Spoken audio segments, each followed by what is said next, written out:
Welcome. Very happy to see you here.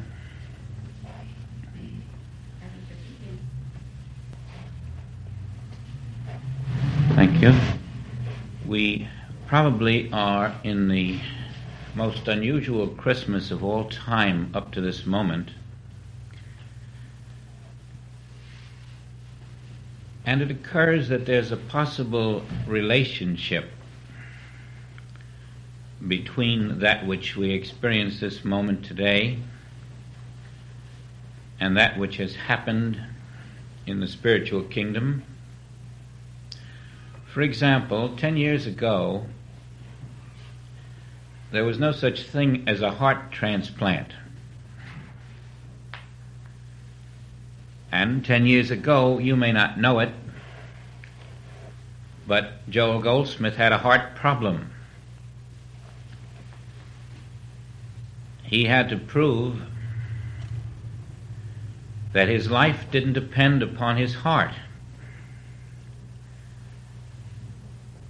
And in proving it, spiritually, his heart, which was actually a dead one, appeared alive. And this spiritual healing of the heart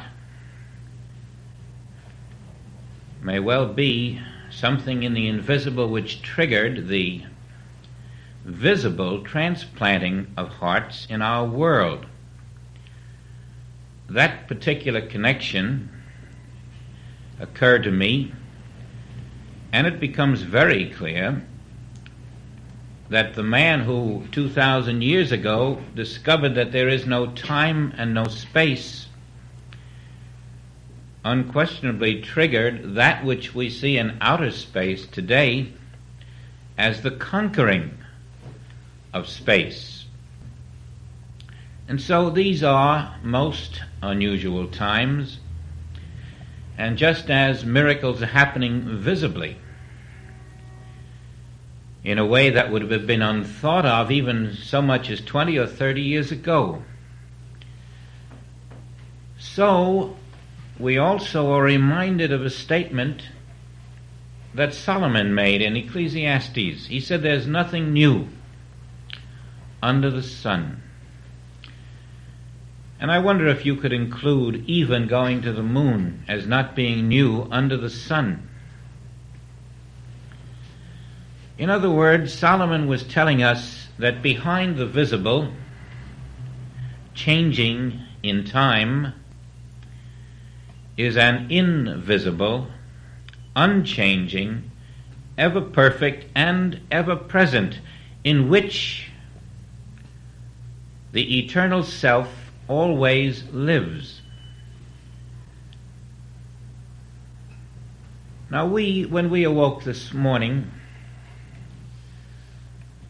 we awoke just as we were born. There's an ancient saying, every man is born between two angels, one on the right, one on the left, and the angel on the right is the angel of goodness, the angel on the left is the angel of evil. And these are supposed to be man's dual inclinations. He can go either way. He can follow the angel of good or the angel of evil. And each man allegedly is born into this dual purpose, this dual inclination. And that is why when Moses gave his people the commandment, "Thou shalt love the Lord thy God," he didn't say with your heart, mind, and soul. He said with all your heart, all your mind, all your soul, meaning those two inclinations had to be reconciled. Now we awoke with two inclinations this morning, one of which we were unaware, and one which was predominant. And you can more or less judge where you are in consciousness by the degree to which the angel on the left was predominant or the angel on the right. The first thing that happens upon awakening is that there's a feeling about me. me has to do this and me has to do that. And that's the angel on the left. Me has an important appointment. Me has to get dressed. Me has to eat. And that's the same me that's been doing this all of our human lives. That's the inclination mankind follows. Now, you being spiritually inclined, perhaps your inclination was the angel on the right. Perhaps you began your day not with me, but with God. And of course, if that is what you did, you were one of the very few in this entire universe who didn't awaken to me but to God. And your day must of necessity be very different than every other person on the face of this earth. Now, we have likened the mind of man to an inn. And if you awoke in that inn this morning, your mind was filled with many conflicting ideas. In your inn, there were many guests. There were many impulses. There were many concepts. There were many memories of yesterday. There were many hopes and ambitions. And although these were not all voiced, in that inn which we call our mind, this babble of the world exists every moment. And the impulse that comes ever so gentle, which says, "Let me in," that impulse is usually not heard by the angel on the left. And so our inn is very crowded with thoughts of this world. And it takes these 2,000 years to find a vacancy. It takes every minute of these 2,000 years to reach the point where we become aware ever so slightly that the world we live in is but our fractional idea of the world that is real. It takes all of that time and then some, because the me, the angel on the left, the personal sense, the physical, structural me,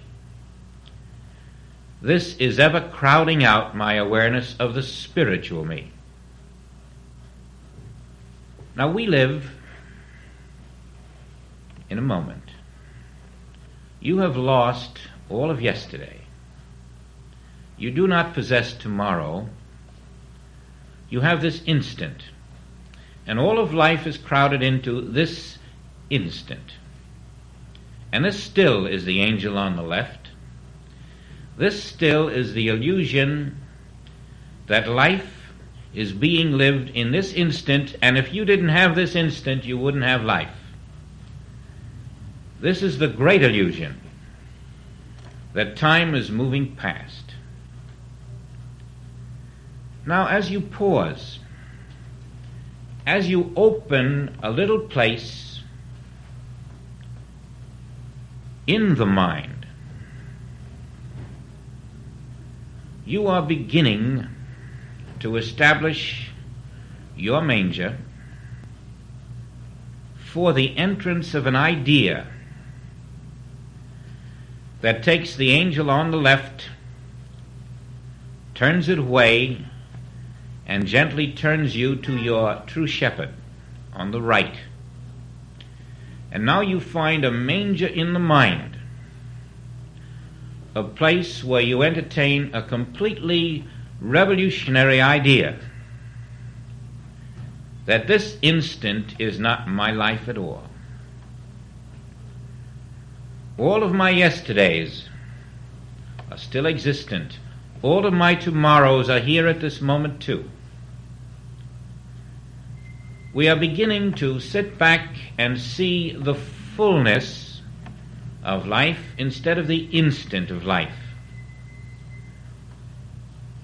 Now, in our Bible, we have had a misfortune to the extent that even the great scholars, the linguists, who know the meaning of every word in Greek and in Latin and in Aramaic and in Hebrew,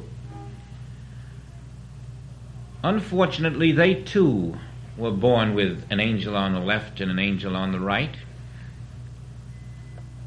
And the angel which they used to translate the Bible was the literal angel, the one who sees things in the flesh, the one who is born into time, the one who is unaware of the house behind this visible, made without hands. And so the translation of the Bible has been a very uninspired translation. It has been given to us not by men of spirit, but by scholars. Men who could recite the Bible perhaps word for word without looking at it, and still not know the meanings of those words, not know the great implications of those words, not knowing that in each word there are many mansions. Now, one of the greatest mistakes, one of the most monumental, was made when a certain word in the Bible was translated in a very limited human way. And that word is aeon. It occurs throughout the Bible, the eon, and it has a great meaning. It means the fullness of your being, not in time, but in a higher dimension than time. It means the fullness of your being, not in years, but in the attributes of God. Eon is the total self of you, as created in the divine image and likeness. It has nothing to do with time. And do you know what that word is translated as? In the Bibles we read, eternity. And it has thrown us away from the meaning of to know God aright is life eternal. We have thought that if you scoop up all the time there is, you have eternity. And that's as much its meaning as cat is the meaning of mouse. It has very little to do with the meaning except in a very minor way. To know God aright is life eternal, but not life that is unending. That is included, but it isn't the whole story at all. There is a difference, not just in quantity, between eternity and time. There is a difference in quality. And that qualitative difference is vital. It's one of the most significant differences there is in all of the Bible teaching. Now, you may have seen this difference expressed in the word fullness, not realizing that fullness and eternity are one and the same. Wholeness and eternity are one and the same. Completeness and eternity are one and the same. And to know God aright is a whole life, a complete life, a full life, not only in time. That is the minor part of it. It is a life without end, yes, but it is a full, complete, whole life this moment, now. Now, eon has been translated many other ways. Wherever you see the word forever and ever, it doesn't mean that at all. That's another translation given to eon. And sometimes where you see the word world, that's another translation given to eon. Our scholars have been very elastic. Wherever a word fits their purpose, it takes a new implication to them, and then they fill out their lines, but they have lost the Christ message. Now we must catch the meaning of eternity, because this moment is eternal. The fullness of your being is the meaning of your eternal life, and you can never have less than the fullness of your being, any more than you can have reality changing and becoming less real, any more than you could have God diminishing and becoming less of God. That which is the fullness of your being is the eternal self of you. And that fullness existed 500 years ago, as it does this moment, as it will 500 years from now. That fullness is ever present. And when you learn to live the contemplative life, which is really letting God create through you, you find that that fullness, that eternal self, is brought forth into the present experience. And the purpose of the word aeonic, aeonial, translated into our English structure as eternal, was to bring to you the awareness that behind the three-dimensional world is a fourth-dimensional world. And to bring the fourth into the third is to bring your eternal self into the present expression. Now, it is true that eon has other significance. It means, for one thing, that there is a limited time age to all things. You may find that human life may have a limited time age. Oh, it may be 5 or 10, 20 or 30 million years or billion years, but it will be embraced within an eon. And that eon will be the duration of the time existence of that particular object or category of life. And so we were not going always to be in a human form. We're going to continue to change. But we will always be ourself. Now those of us who have caught this element of change find that we have avoided the stagnancy of those who have insisted on clinging to their present way, their present ideas, their present consciousness. They live in a world in which they are trying to make permanent that which the Father has no desire to be permanent. They're trying to cling to a form of life which in itself has no reality, being only a fraction of that which is. Now, the contemplative life is that form of life which should come to you the moment you open your eyes and realize that this inn, this mind, this busy hotel must begin to open out a little place in which the fourth dimensional consciousness begins to enter into the third. I may be very busy,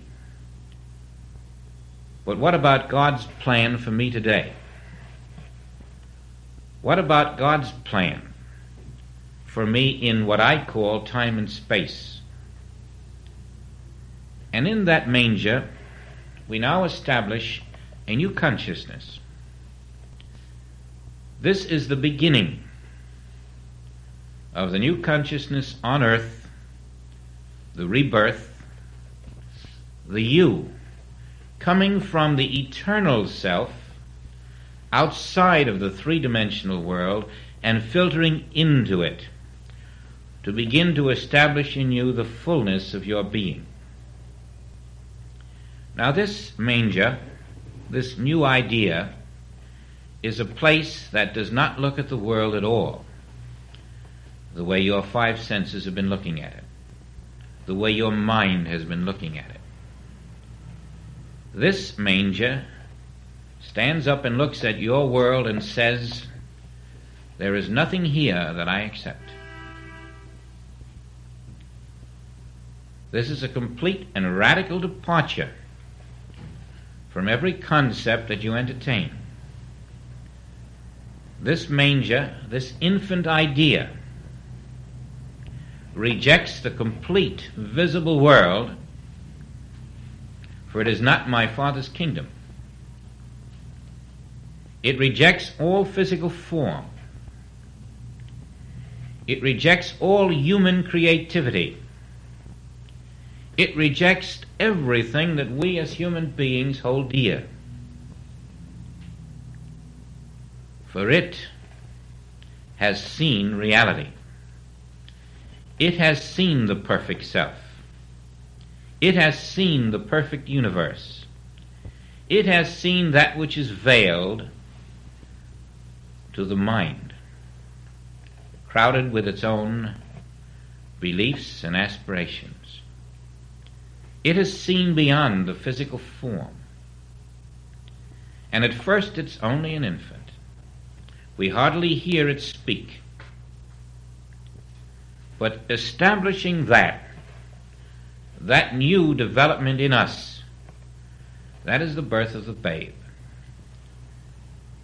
Now that must happen. That is the first Christmas, when within you is established the beginning of an infant consciousness in the manger of your mind, which rejects every idea that is unlike the perfection of God. It rejects all forms of disease on the earth. It rejects every evil known to the mind of man. It rejects the illusion of birth and death and human spans. It rejects the idea of a segment of life that lives in an instant that dies and is reborn in another instant that is coming from the future. It sees through the illusion that we live in events that succeed in time. It sees that within this time-segmented instant there is a larger universe behind it all, and that the three-dimensional world which we call mankind is living in a four-dimensional universe which is the kingdom of God, and that one is present where the other appears to be. This is the infant consciousness of the Christ. It rejects every bit of logic of your brain. It rejects all reason. It is unreasonable. It is illogical. And yet you see the unreasonable and the illogical happening today. No man has ever gone 200,000 miles outside of this earth. It's illogical. But there it is. What is ascension but going beyond even that? And where do you go? You ascend out of the consciousness which sees time, space, material form, birth, life, death, into the new consciousness which says, behold, I make all things new. Now this new consciousness is already established in most of us. It's kicking, it's squirming, it's the angel on the right, and it's always at war, it seems, with the angel on the left, but it is there. We know that within us is a new way of looking at things, a Christ way, a way that is not bulldozed by the appearances of this world. Now, it's taken 2,000 years for you and I to come to a glimpse of this. And yet in the twinkling of an eye, as we release ourselves from the belief that there is a me that is going to walk through this earth today who can do something, there is a me who needs looking after, there is a me who is separate and apart from that which created him, the moment we relinquish that idea, we are feeding this infant, this new consciousness. We're giving it a chance to grow up. We are building our fourth dimensional consciousness within this manger. Now when we open our eyes and look out, the same old world is there. The same men who climbed to the sky and into the moon, who watched that crescent grow to its giant size, those men back on earth will come back to a three-dimensional consciousness. They'll come back to the same belief that they left on earth, that there is sickness on the earth, that we have limited time spans in which we live, and this moment is life. We're not going to make that mistake. We are releasing ourselves to the new consciousness. And this new consciousness rests foursquare in the realization that I and the Father are coexistent, that the Father is greater than I, and though I appear in a three-dimensional form in a three-dimensional world, the invisible Father is present in me as the living Christ. That must come with impact. That must grow into conviction. So that if you were there 100,000 miles out in space, you would know that I and the Father are one. There is no place I can go where the Father is not.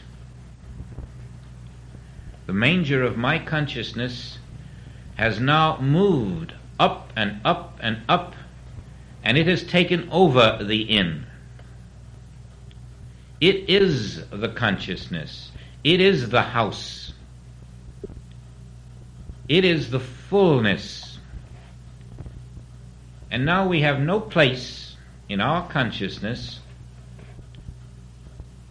where any form of destruction, where any form of changing time, where any form of evil can take root. That was the purpose for developing the infant idea that grew into Christ consciousness. So that now the mind is no longer an inn with many tourists, with people coming and going helter-skelter without rhyme or reason. Now the mind is one with the Father. Now the mind of the Father is the inn. And now you're in the contemplative life, where you're letting the consciousness of God be your consciousness. You are living the Christmas, the Christ birth, as a permanent dispensation. Now Christ liveth your life. The me that awoke quickly reassessed the truth of itself and discovered there was no me. There is only the living Christ. There is only the Spirit of God. And the angel on the left is dissolved as illusion.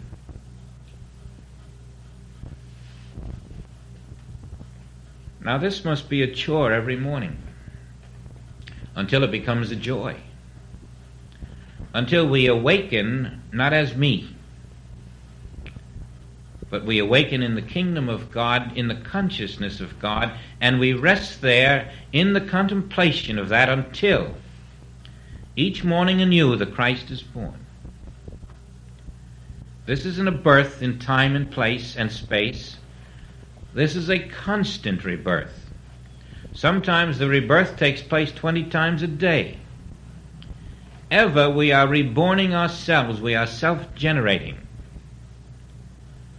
for that grand moment when the consciousness of the Christ brings us the experience of eternal life in the present. When you reach through the veil to the eternal experience now, then you have caught the meaning to know God aright is life eternal. Then you have touched the meaning of eon, the fullness of the divine plan in you functioning now in all its glory. And there's no reason for it to diminish.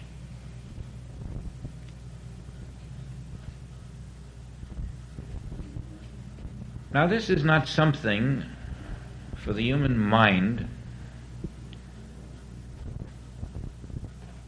That's the inn, which rejects the manger. This is for that in you which says, above all things I hold hallowed the name of my Father and His will in me.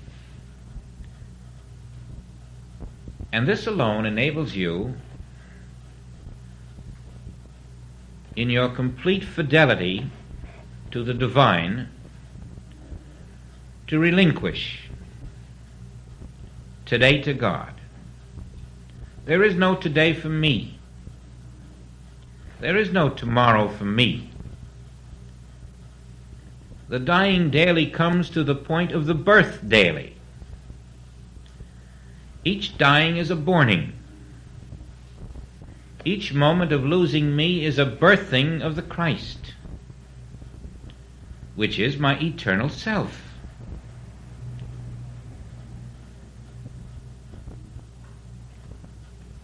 Now, in every birth there's a struggle. There's a labor, and this labor is the war between the angel on the left and the angel on the right.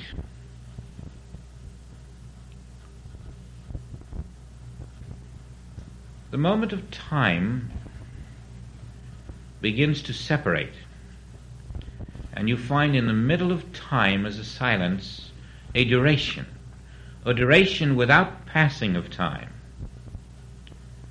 You split time like you split an atom.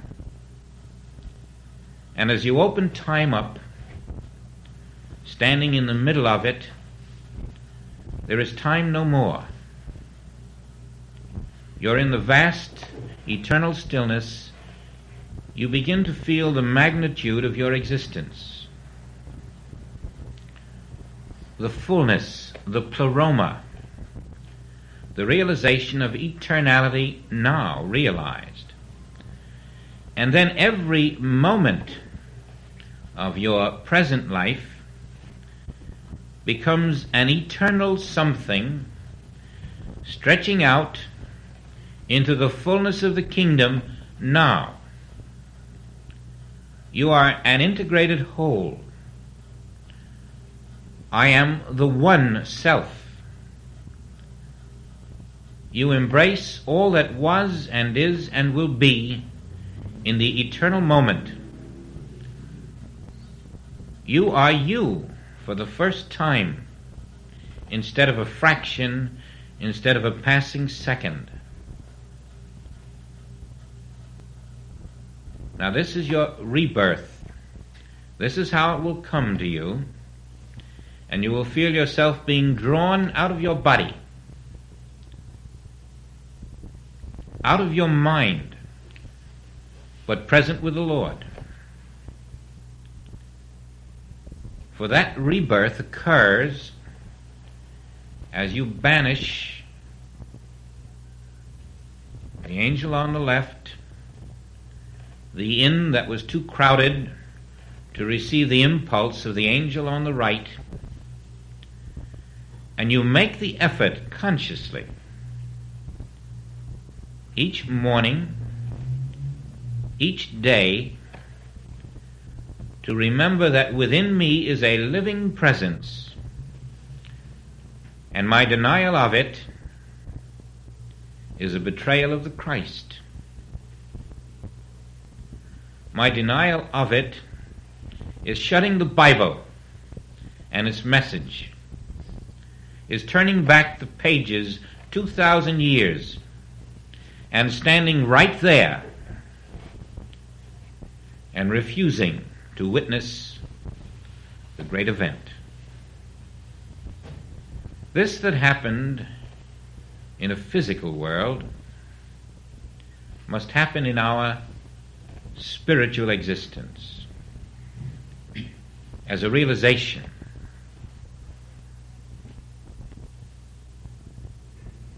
Let's go back 2,000 years. And then let's go back 2,000 more. And then 10,000 more. And see that no matter how far back you go, that exists at this moment as the now. You cannot go back in time to any place that does not exist now. There is no such place in time that is not now existent. In this now, there is no place in time where the Spirit of Jesus is not now existent. For just as there is nothing new under the sun today, there was nothing new under the sun then. The Spirit of God has always been existent, and that Spirit of God is existent now. It has not changed. It has not aged. Nothing has brought it to a different degree of itself than it was at that moment and is at this moment. And the Spirit of God that is you existed in these 6, 10, 15,000 years ago as it does now.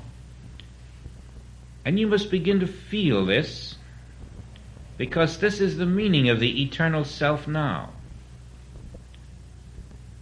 The fullness of your being is stretched out invisibly throughout this invisible universe this moment.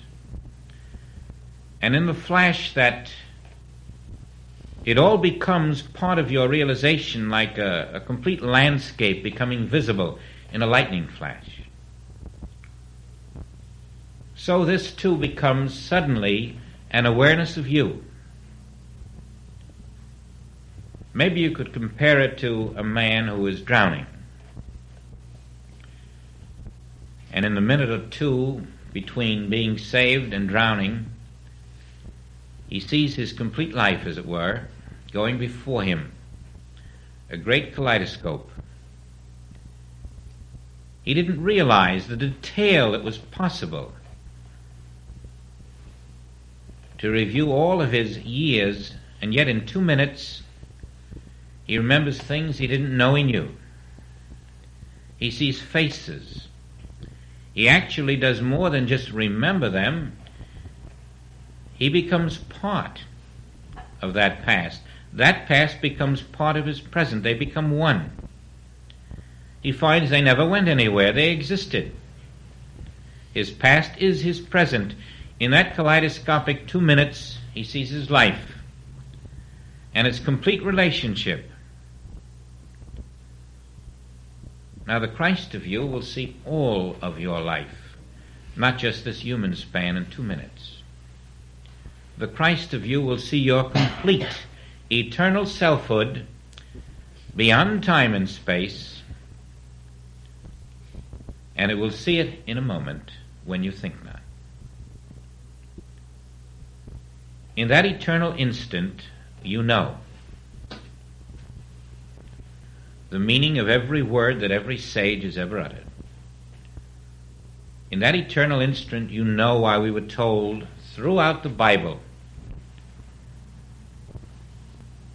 to fear God, meaning to open a place in consciousness for the birth of the Christ, for that alone in you which could receive from God the fullness of your own being. That word fullness, then, and eternal are synonyms. And when Jesus says to the cripple, "Wilt thou be made whole?" he is saying, would you realize your eternal life now? Now then, we're in our manger. We're in contemplation. We're in the stillness. Contemplation becomes a very creative, inspiring, and uplifting experience. Now we're not in a human mind trying to figure out how to make the day better. We are in something which can bring to us substance, eternal substance. The substance of life itself can flow to us in this contemplation. As I abide in the Father, my inn is not too busy. I am in the manger of truth, abiding, and I am feeding this Christ child. Truth that will nourish it, rear it, bring it up to a higher self, and this rising Christ within me is going to pierce the veil of illusion about my changing life in time and my changing life in space, my life which is needful of things. This rising Christ in me is going to replace the temporary transient in human form who thought that he could do a better job than the Father. And all this is the purpose of our presence on this earth,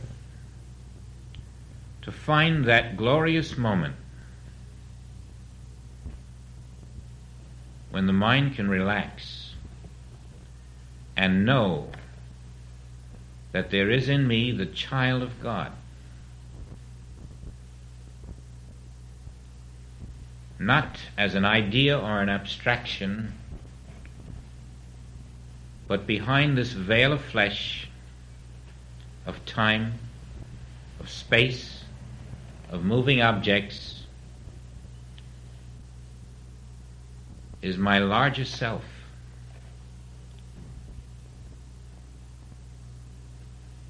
My unending self. The self that existed before the world was, before a form appeared in time, the self that is eternally immaculate, the self that was symbolized in the virgin birth. This self I begin to recognize as my own being.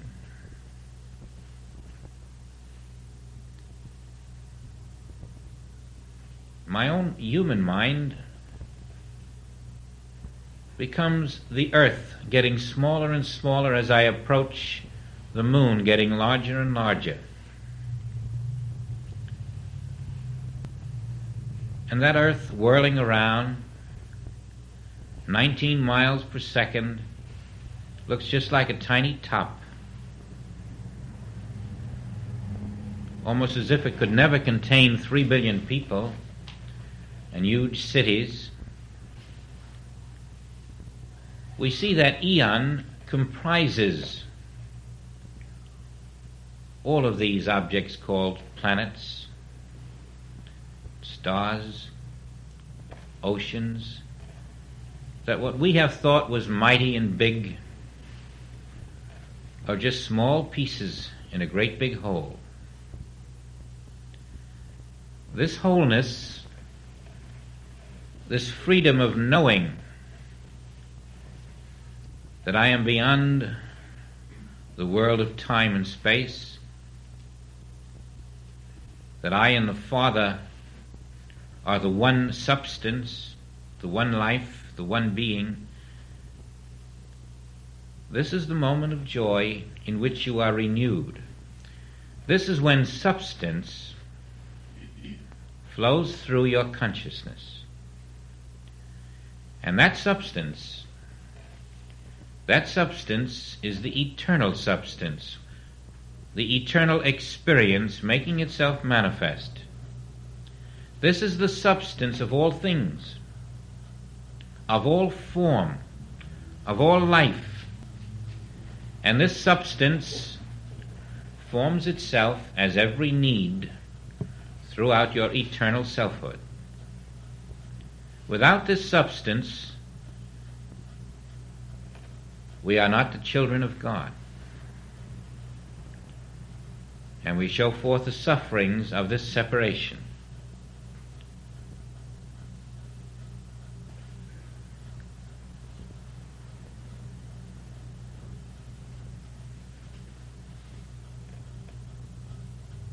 The sculptor who fashions his various objects from the original substance that he works from, knows very well that his art will be no better than the quality of his materials. He would no longer think of working on a substance that tomorrow would melt, that tomorrow would no longer be, in which his cherished ideas would then be no more. He chooses a substance that will last. And the substance of God is everlasting. When that is the substance from which your life is sprung, that substance is the power of your life. And when you separate yourself from it, it is because you have not established the Christ in the manger, which alone is the living substance of the living Father. That is the substance of God in you. That is the nature of the Christ. And as you become aware of it, you have begun to live the words of the Bible instead of reading them. They have begun to accomplish their purpose in you.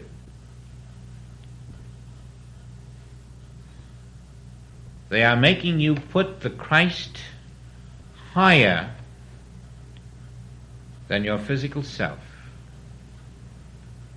They are making you aware that as long as you hold the Christ away, you are standing in the way of the will of the Father. Now, I know from my own limited experience some of the difficulties of a lazy human being who thinks he can put it off because his inn is too crowded. And I also know some of the joys of not putting it off and emptying that inn sufficiently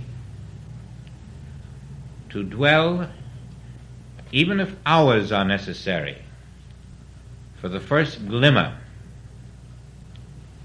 of that invisible, eternal presence. And yes, it does take hours sometimes. But every moment of those hours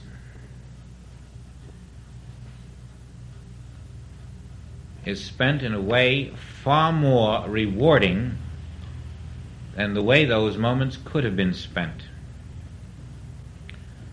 For finally, the illumination of that presence does in 2 minutes what it had taken 50 years to try to do. Just as in 2 minutes the drowning man saw his entire 50 years of life, so in less than 2 minutes the Christ brings into conscious awareness the realization of God's presence, which is the eternal presence. And all of infinity, all of eternality is present in that moment of realization. You remember that great revelation of Joel's, my conscious union with God is my oneness with all spiritual being and all spiritual form and all spiritual life.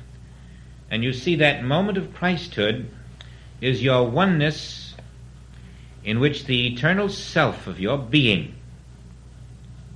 is realized here and now.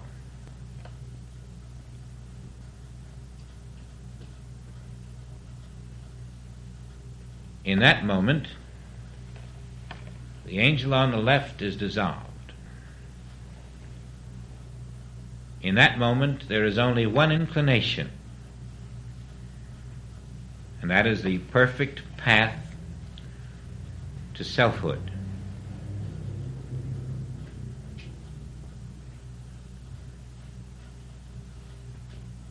There is nothing new under the sun,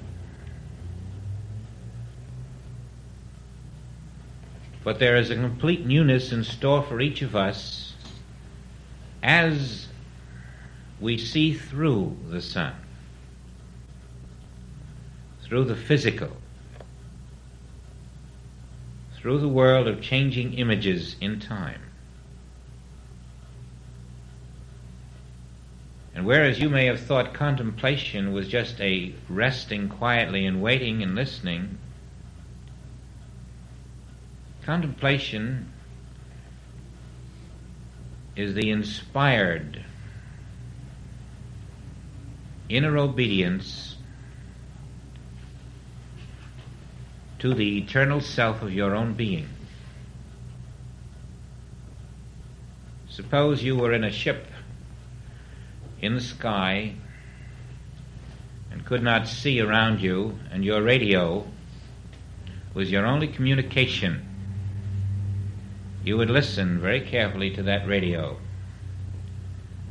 Your complete attention would be to the words that come through that radio from the ground crew to tell you where you are. You would be listening intently. It would be a matter of human life or death. We learn to listen intently that way to the Spirit of the Father. It really is a matter of life or death, because the listening is life. And as we listen intently,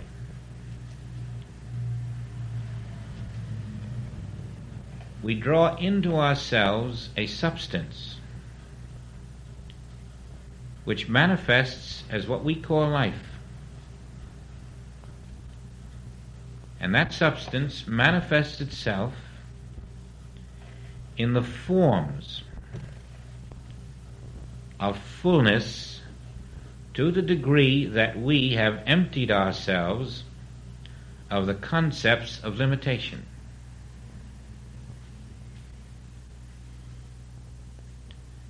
Now you're going to have either another Christmas or a spiritual Christmas.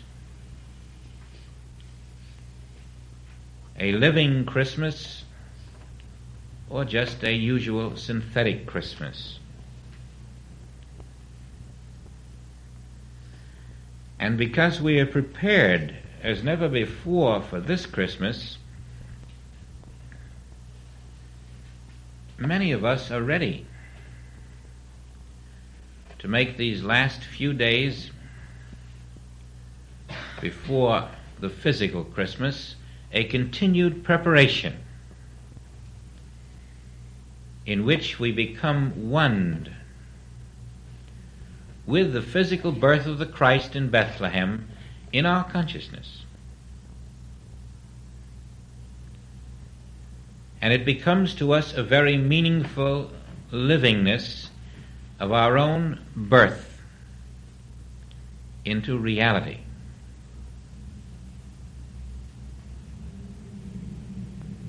So those of us who are moving ever toward that birth, that oneness with the infinite, we are those who are receiving from within the impulse of the Father, who is going to lift us into the realization that the true self that I am is an eternal self, without beginning, without end, and I will let that self manifest whatever forms it chooses, appearing on earth with whatever name I am given. But I am living in the consciousness of that eternal me, the I that never was born and never will die. And that I, that Christ, that child, is a child that never grows up, for it is already infinite. It is already eternal. It is already the substance that the world calls God. Every moment that I accept myself as less than that is my prodigality. Every moment that I accept another as less than that is the sentence that I pass upon myself.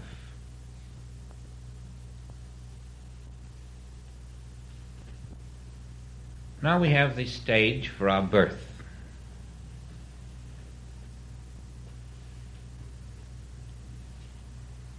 And perhaps as we rest for a moment in the quiet, letting the Father do the work,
perhaps we are finding that we have more room in our inn than we ever realized.